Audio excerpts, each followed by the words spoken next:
El punto ANCAP. Capitalismo, ahorro y trabajo duro.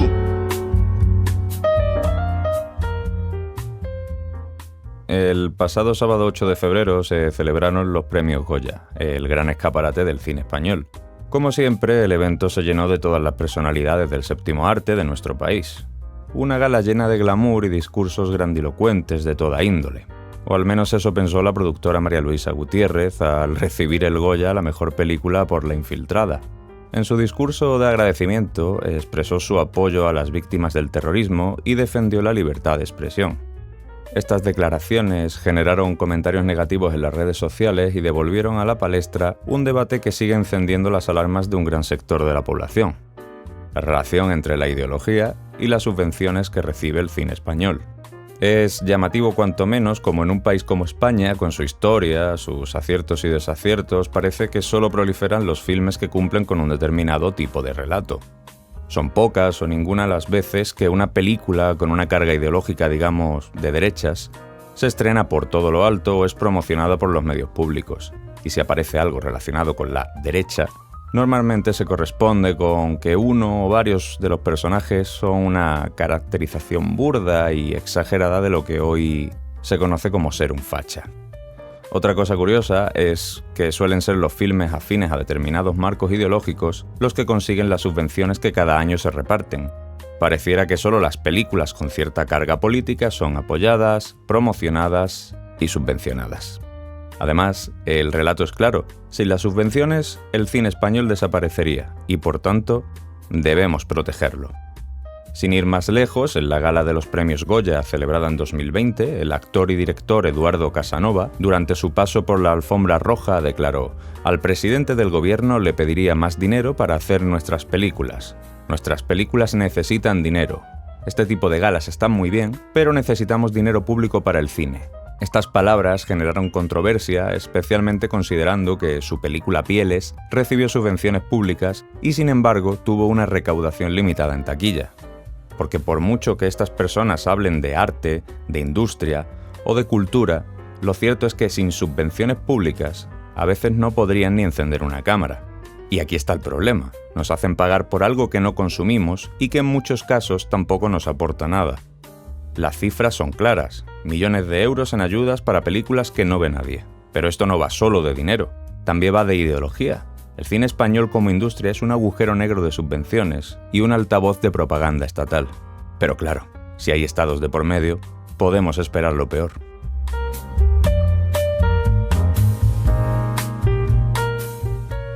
El cine siempre ha sido una herramienta de control ideológico.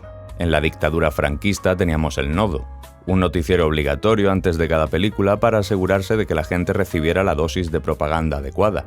Hoy el mecanismo ha cambiado.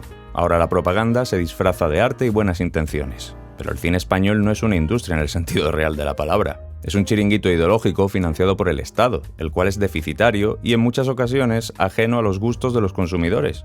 Si hablamos con los números, en 2023 el Ministerio de Cultura destinó casi 117 millones de euros en subvenciones al cine. Por poner ejemplos, el No Cumpleaños de ABBA recibió 1 millón de euros en subvenciones y no hay datos públicos de recaudación. Lo que nunca te dije también tuvo 1 millón de euros en ayudas y su recaudación fue de menos de 1.500 euros. Por otro lado, Viaje a alguna parte recibió casi 320.000 euros en subvenciones y recaudó unos 4.500 euros.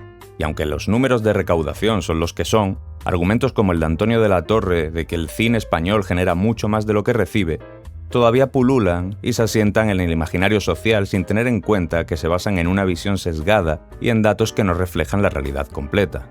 Quienes defienden la rentabilidad del cine español suelen usar cifras macroeconómicas como que el cine español representa el 0,72% del PIB, que genera 8.400 millones de euros anuales o que crea más de 72.000 empleos directos. El problema es que estas cifras incluyen todo el sector audiovisual, no solo las películas españolas subvencionadas. Aquí entran rodajes internacionales que no dependen del Estado español o empresas de producción privadas que trabajan con publicidad, como Netflix. Si nos vamos a los números reales, la historia es otra. Y es que resulta que el 80% de las películas españolas reciben más subvenciones de lo que recaudan en taquilla. Y las películas que reciben 1 millón de euros en ayudas y recaudan menos de 5.000 euros no son la excepción, sino la norma. Este es el punto clave.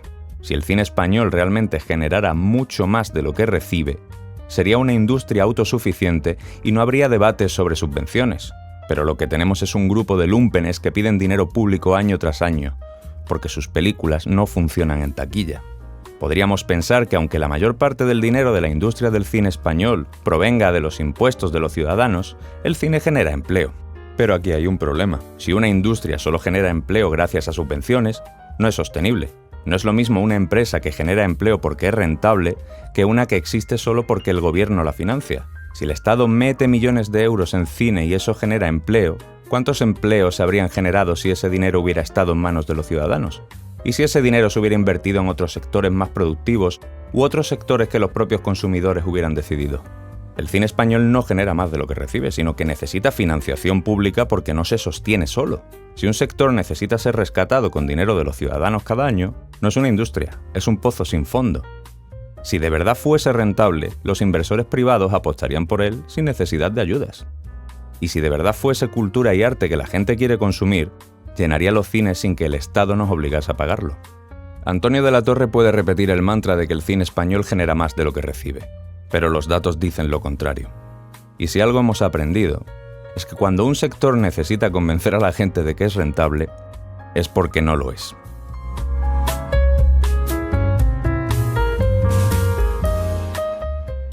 El problema del cine español no es solo económico, no, también es ideológico.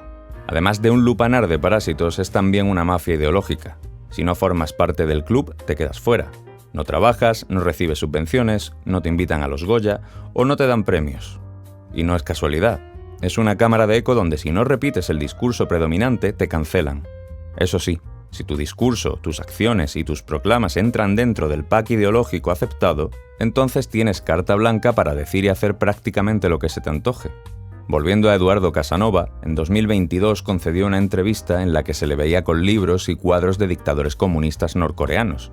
No nos malinterpreten, ustedes pueden tener los cuadros que quieran y de quien les venga en gana, solo faltaba.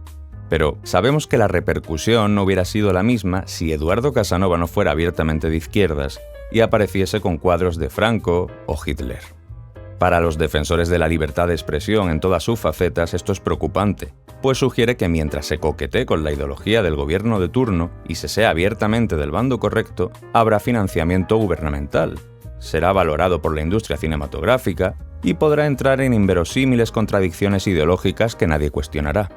Y en el caso de que encuentren a algún actor, director o productor siguiendo a cuentas de personajes incómodos para la narrativa oficial o haciendo declaraciones impopulares, la turba de artistuchos y sus amigotes saldrán despavoridos a intentar cancelarle en las redes. Además, como no podía ser de otra manera, la mayoría de estos cineastas se presentan a sí mismos como transgresores y revolucionarios, pero necesitan el dinero del Estado para hacer sus películas.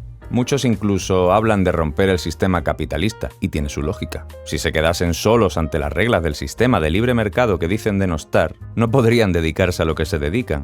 Es el clásico caso del revolucionario de salón, vivir del dinero público y creerse un artista incomprendido, mientras lanza proclamas contra la mitad de la población que le pagan la fiesta mediante impuestos.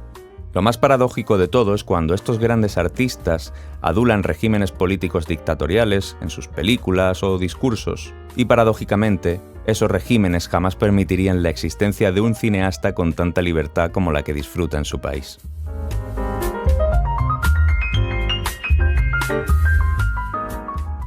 En un sistema verdaderamente libre, cada industria debería sostenerse por sí misma, y no que una parte del expolio fiscal al que somos sometidos vaya para pagarle la factura a una élite ideologizada que además desprecia al que no piensa como ella. El mejor arte, la mejor música y la mejor literatura han surgido sin necesidad de subvenciones estatales. Las mejores películas de la historia han sido financiadas por inversores privados y por el público, no por ministerios de cultura. Lo que realmente desaparece sin las subvenciones no es la cultura, sino el chiringuito de los mediocres que no saben competir. Los acomodados ricos y modernos niños que un día empezaron a sentirse demasiado artistas como para permitir que su talento les frenara. El debate no es si España tiene que tener una industria del cine fuerte o débil. El debate es cómo nos afecta. Una industria del cine fuerte y potente solo debería afectar a los que forman parte o participan de ella. Inversores, productores, directores, actores y demás trabajadores, junto a los consumidores en última instancia, son los que deben enriquecerse y disfrutar de los productos que así salgan de la industria cinematográfica. Pero el problema es que esto no es así. Nos guste el cine o no, vayamos al cine o no, apreciemos el arte de lo audiovisual o no, todos pagamos de forma incondicional la factura del cine español. Y mientras muchos dirigentes hablan de apretarse el cinturón ante los tiempos difíciles, las subvenciones al cine siguen aumentando cada año para películas que no llenan ni media sala de cine. El problema del cine español no es la falta de talento ni la falta de público. El problema es que se ha convertido en una herramienta de control ideológico financiada con dinero de los contribuyentes. Y en el fondo, el debate no es sobre cine, es sobre libertad.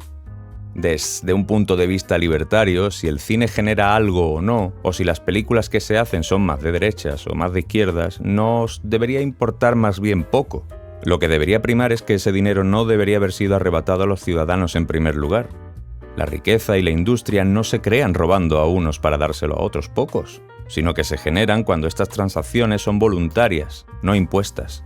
La industria del cine, como todas, son libres y eficientes cuando sus productos se financian de forma privada y, en última instancia, son los consumidores, en su libre elección y gusto, quienes eligen gastar su dinero en esos productos. Y esto no es un problema, es la solución. Un saludo y les esperamos aquí, en el Punto ANCAP.